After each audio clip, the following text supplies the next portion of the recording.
오늘도 말씀과 기도의 시간에 오신 여러분들을 환영합니다. 오늘 우리가 함께 나눌 말씀은 시편 137편, 시온의 노래를 부를 수 없는 백성의 애통한 간구입니다. 시편 137편, 우리가 바벨론의 여러 강변 거기에 앉아서 시온을 기억하며 울었도다. 그 중에 버드나무에 우리가 우리의 수금을 걸었나니 이는 우리를 사로잡은 자가 거기서 우리에게 노래를 청하며 우리를 황폐하게 한 자가 기쁨을 청하고 자기들을 위하여 시온의 노래 중 하나를 노래하라 함이로다. 우리가 이방 땅에서 어찌 여호와의 노래를 부를까? 예루살렘아, 내가 너를 잊을진대 내 오른손이 그의 재주를 잊을지로다. 내가 예루살렘을 기억하지 아니하거나 내가 가장 즐거운 것보다 더 즐거워하지 아니할진대 내 혀가 내 입 천장에 붙을지로다. 여호와여, 예루살렘이 멸망하던 날을 기억하시고 에돔 자손을 치소서. 그들의 말이 헐어버리라 헐어버리라 그 기초까지 헐어버리라 하였나이다. 멸망할 딸 바벨로나, 내가 우리에게 행한 대로 내게 갚는 자가 복이 있으리로다. 내 어린 것들을 바위에 메어 치는 자는 복이 있으리로다. 아멘. 7월 2일 우리가 함께 나눌 본문은 시편 137편입니다. 시편 137편을 읽고 보면 지금까지 묵상했던 시와 전혀 분위기가 다른 것을 확인할 수 있습니다. 시편 137편의 특징을 두 가지 정도로 요약해서 말씀을 드릴까 합니다. 첫 번째 특징은 이 시의 배경은 포로 시대입니다. 포로 시대이기 때문에 포로로 끌려간 사람들의 한숨, 눈물, 탄식, 고통, 그리고 울부짖음이 이 시에는 생생하게 표현되어져 있습니다. 이 시를 이해하기 위해서는 포로기가 어떻게 시작되었고 그 포로기 기간 동안에 이스라엘 사람들이 어떻게 고통받았는지를 이해할 필요가 있습니다. 두 번째 특징은요, 이 시가 가지고 있는 주제입니다. 그것은 우리가 어찌 이 포로 시대의 고통을 잊을 수 있겠느냐라고 하는 주제를 가지고 있죠. 우리가 예전에 불렀던 노래 가운데 이스라 어찌 우리 이날을 이렇게 시작하는 노래가 있었습니다. 6.25 그것을 우리는 잊을 수 없는 그것처럼 이스라엘 사람들에게 포로 시대의 고통은 잊을 수 없는 문제였습니다. 바로 그 잊을 수 없는 고통을 다루는 시가 시편 137편인 것이죠. 시편 137편을 이해하는 두 가지 키워드 꼭 기억해 주시기를 바랍니다. 포로 시대의 시편입니다. 포로기의 고통을 노래하는 시입니다. 137편의 구조는 두 개로 볼 수도 있고 세 개로 구분할 수도 있겠습니다. 먼저 세 개로 구분하자면 1절로부터 4절은 바로 포로로 끌려갔던 이스라엘 사람들의 탄식이 노래되고 있는 부분입니다. 5절, 6절은 예루살렘을 향한 기원이 담겨져 있습니다. 그 예루살렘을 잊을 수 없다 하는 내용이 담겨져 있는 것이죠. 7절로부터 9절은 예루살렘을 파괴했던 파괴자들에 대한 저주가 담겨져 있습니다.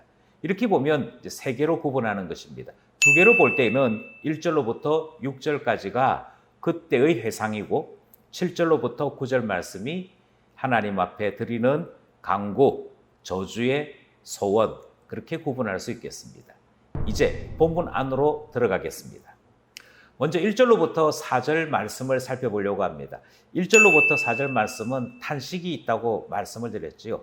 먼저 1절을 보시면 바벨론 강가에서 시온을 기억하며 울었도다 라는 말로 시작되어집니다. 이스라엘 사람이 바벨론 강가에 있다는 말은 포로 되었던 그때다 라고 하는 설명인 것이지요. 그리고 그 포로로 끌려가서는 시온을 기억하며 울었다 라고 말씀합니다. 그리고 여기에는 바벨론 강가가 가지고 있는 자연적인 혜택, 자연의 아름다움을 잘 설명하고 있습니다. 거기에는 버드나무가 있고 강가들이 여럿 있어서 풍부한 물이 있는 곳임을 설명하고 있습니다. 그러니까 자연적인 여건으로 보자면 척박한 이스라엘이나 예루살렘 수도보다는 훨씬 더 좋은 장소입니다. 하지만 그들의 마음은 울고 있음을 확인할 수 있지요. 이것이 1절이 설명하고 있는 내용입니다. 3절은 왜 이렇게 울게 되었는가라고 하는 내용을 설명하고 있습니다. 3절에 있는 말씀, 이는 우리를 사로잡은 자가 거기에서 우리에게 노래를 청하며 우리를 황폐하게 한 자가 기쁨을 청하고 자기들을 위하여 시온의 노래 중 하나를 노래하라 함이라. 그렇게 설명합니다. 세 가지죠. 하나는 노래하라 청했다는 것이고요. 기쁨을 청했다 하는 것이고 시온의 노래를 불러라. 그렇게 얘기했다는 것입니다. 그러니 포로로 끌려온 자들에게 조롱과 수치를 했고 그것으로 인해 울게 되었다라고 설명하는 것이 3절 말씀입니다. 이것은 포로된 자들이 겪는 일반적인 고통입니다. 일반적인 고통이지만 특별한 것이 하나 더 있습니다. 그것은 이들이 불러라고 했던 것이 고향 노래가 아니라 시온의 노래 불러라 했다 하는 것이죠. 이것은 하나님에 대한 모독이 포함되어 있습니다. 자신들의 신이 이겼다라고 하는 것이고요. 하나님에 대한 예배의 조롱이 담겨져 있는 것임을 알 수 있습니다. 이 조롱을 당하고 울었다 설명하는 것이 3절 말씀입니다. 특별히 여기에 등장하는 황폐하게 한 자라는 표현이 등장하는데요. 황폐하게 한 자라는 말의 직접적인 뜻은 통곡하게 만든 자, 통곡하게 한 자라는 뜻을 가지고 있습니다. 4절은 이 피눈물의 절정을 소개하고 있습니다. 우리가 이방 땅에서 어찌 여호와의 노래를 부를까? 이방 땅에서 아무리 요청해도 하나님에 대한 노래, 예배 중에 드렸던 찬송, 시온의 노래를 부를 수는 없더라. 그래서 부르지 않겠다라고 이야기하는 이 모습 속에서 그들이 가지고 있는 회한, 한숨, 후회, 눈물을 충분히 공감하게 되는 것이죠. 여기에 등장하는 사람들의 나이를 아무리 어리게 봐도 17세 이상으로 봐야 합니다. 왜냐하면 이들이 성전에서 여호와의 노래, 시온의 노래를 불렀다라고 했으니 적어도 17살 이상이 되었다는 의미이고요. 그들의 나이를 가장 젊게 18세로 본다 하더라도 70년 포로 기간을 생각하면 88세가 되어야 집으로 돌아갈 수 있는 것입니다. 아마 여기에 등장하는 사람이 그 70년 포로 기간을 셀 수 없었다라고 한다면 결코 돌아갈 수 없는 상황에서 더 이상 하나님을 향한 찬송 드릴 수 없구나라는 마음에 그들의 눈물이 더 진하고 더 깊었을 것이다 생각하게 됩니다. 예배 드릴 수 있음이 얼마나 큰 복인지를 깨닫게 하는 눈물이요 한숨인 것이지요. 2절은 그럼에도 불구하고 우리는 신앙인으로 살겠습니다 하는 결단을 보여주는 말씀입니다. 2절 말씀이 이렇게 되어 있지요. 버드나무에 우리가 우리의 수금을 걸었다. 그렇게 설명하고 있습니다. 악기를 연주하지 않기 위해서 나무에다가 악기 걸어뒀다 하는 말씀인 것이고요. 연주하지 아니하고 매를 맞더라도 또 수치를 당하더라도 묵묵히 견뎠다 하는 말씀이 되어집니다. 1절로부터 4절 말씀이 중요한 것은 이 1절로부터 4절 말씀이 다 과거형으로 기록되어져 있습니다. 신학자들은 이 본문이 과거형으로 기록된 것을 중요한 근거로 삼으면서 아마도 이 시인은 이 고통을 경험하고 난 다음에 70년 지나서 그러니까 최소 88세가 지나서 고향 땅에 돌아가 이때의 일을 가르쳐주고 있는 것, 다시 들려주고 있는 것이라 그렇게 설명합니다. 그렇게 보자면 신앙대로 살았고 그 신앙대로 응답을 받아 고향 예루살렘에 돌아가 마음껏 하나님을 찬송하는 자 되었음을 확인하게 되는 것이죠. 5절 6절 말씀은 예루살렘을 향한 기도 또 예루살렘을 향한 마음이 기록되어져 있는 말씀입니다. 5절 6절 역시 2절 말씀과 같이 신앙적인 결단이 드러나고 있습니다. 그것을 5절은 이렇게 얘기합니다.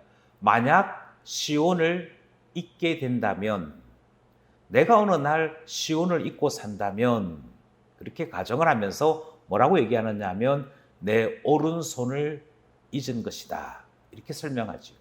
이 말의 원뜻은 무엇이냐면 내가 만약 시온을 잊게 된다면 내 오른손이 차라리 말라 비틀어져 버리는 것이 낫다, 그 말입니다. 그러니까 잊을래야 잊을 수 없다는 것이고요. 만약에 잊는다면 그날은 내가 죽는 날이거나 내가 제대로 살고 있지 않는 때라, 그렇게 표현하는 것이죠. 만약 이것에 대한 반대, 다르게 말씀드려서 내가 신앙이 없다면, 내가 신앙을 배신한다면 하는 이 사항에 대해 두 가지를 이야기합니다. 그러니까 배교에 대한 두 가지를 미리 설정하는 것이죠. 예루살렘을 잊는 것이고, 예루살렘을 즐거워하는 것보다도 더 큰 즐거움을 가지는 것, 그것은 신앙을 잃어버린 자의 모습이다. 이 결단을 노래하는 것이 5절, 6절 말씀입니다. 이제 마지막 7절에서 9절 말씀으로 이어지지요. 7절에서 9절 말씀은 파괴한 자들에 대한 저주 기도가 담겨져 있습니다. 지금까지 1절로부터 6절까지는 그때의 일에 대한 회상이고, 그때 바벨론 사람들이 우리에게 이렇게 해서 우리가 이런 결단을 했었다 하는 내용이 되어집니다. 그런데 7절로부터 9절 이 말씀 속에는 직접적으로 이스라엘을, 예루살렘을 황폐하게 만들었던 바벨론에 대한, 그리고 바벨론을 도와주었던 에돔 자손들에 대한 저주가 담겨 있습니다. 직접적으로 저주하는 것이지. 오늘 본문에 보면 예루살렘이 함락되던 때를 기억하고 있다라고 하는 무서운 말로 출발을 합니다. 7절 말씀에 보면 이 세 가지 악행은 예루살렘이 가장 어려울 때 바벨론 편에 붙었다. 그래서 이스라엘을 괴롭히는 일에 그들이 반대편에 서서, 이스라엘의 반대편에 서서 이스라엘을 괴롭혔다 하는 첫 번째 사실을 이야기합니다. 너희가 바벨론 편에 붙었지 않느냐. 두 번째는요, 그들이 가장 앞장서서 헐어버리라 그렇게 선포하고 전쟁의 맨 앞쪽에 섰다, 그 이야기를 하고 있죠. 마지막 세 번째로 그들이 결국은 이스라엘을 무너뜨리는 일에 힘을 더했다, 이렇게 설명하고 있습니다. 그러니 이들은 이스라엘이 멸망할 때 가장 크게 고통을 준 자들이고, 형제이지만 도리어 형제인 예루살렘을 무너뜨리는 일에 힘을 기울였다, 그렇게 기록하고 있습니다. 그래서 어떻게 말하느냐 하면 이 에돔 무너뜨려야 한다, 그렇게 이야기하는 것이죠. 뿐만 아니라 137편에는요 축복과 저주의 문장이 동시에 등장하면서 바벨론에 대한 저주가 쏟아집니다. 바벨론이 행한 그대로 갚아주십시오. 만약 누구든지 바벨론이 행한 그대로 갚는 자가 있다면 그는 복받을 것이다, 이렇게 이야기하죠. 저주와 축복을 동시에 사용합니다. 그 바벨론이 예루살렘 무너뜨릴 때 어떤 일을 했느냐, 이렇게 얘기하죠. 내 어린 것들을 바위에 메어 치는 자가 복이 있다. 이스라엘에서, 예루살렘에서 어떻게 했는지 그대로 기록한 것입니다. 어린 아이를 바위 위에 메어 친다는 말은 그들의 장래를 끊어주십시오 라고 하는 의미도 담겨져 있습니다. 더 이상 소망이 없는 것을 이야기하는 것이죠. 이스라엘이 이 고통을 당했고, 이 고통에서 벗어난 자들은 사실 포로로 끌려갔습니다. 그리고 포로에서 돌아온 자들이 그때의 그 고통을 이야기하면서 이 고통을 주었던 자들, 주님 대갚아 주십시오, 그때의 그 기도를 다시 들려주고 있는 것입니다. 예, 오늘 우리는 시편 137편의 말씀을 함께 나누고 있습니다. 저는 왜 다 읽고 난 다음에서야 소중한 것을 깨달을까? 왜 항상 귀한 것은 잃어버려야만 귀한 줄 알까 하는 아쉬움, 안타까움을 느끼게 됩니다. 예배는 참 귀한 시간이지요. 하나님 앞에 찬양하는 것 참 귀하지요. 주님 앞에 직분을 맡아 봉사하는 것 참 귀하지요. 그런데 이들은 포로로 끌려가서 더 이상 노래할 수 없고 예배할 수 없고 봉사할 수 없고 난 다음에서야 그때를 생각하며 울었다 이야기하는 그 노래를 들었던 것입니다. 혹시 우리도 그러지 않은지 생각하게 됩니다. 두 번째로 이 시편 137편을 묵상하면서 나라를 잃은 서러움이 얼마나 큰지를 깨닫게 됩니다. 하나님 나라를 위해 기도하라 하시는 주의 음성을 듣고도 우리는 하나님 나라가 왜 소중한지를 모르고 살고 있지요. 하나님 나라가 있어야 하나님 나라 안에 하나님 자녀된 내가 존재하게 되는 것인데, 마지막으로 이 본문을 읽으면서 하나님은 보복하시는 분인데, 가장 강력한 보복자이신데, 심판자이신데, 하나님 앞에 나의 서러움, 나의 탄식을 아뢰는 일이 참 귀한 일이다 하는 것을 깨닫게 됩니다.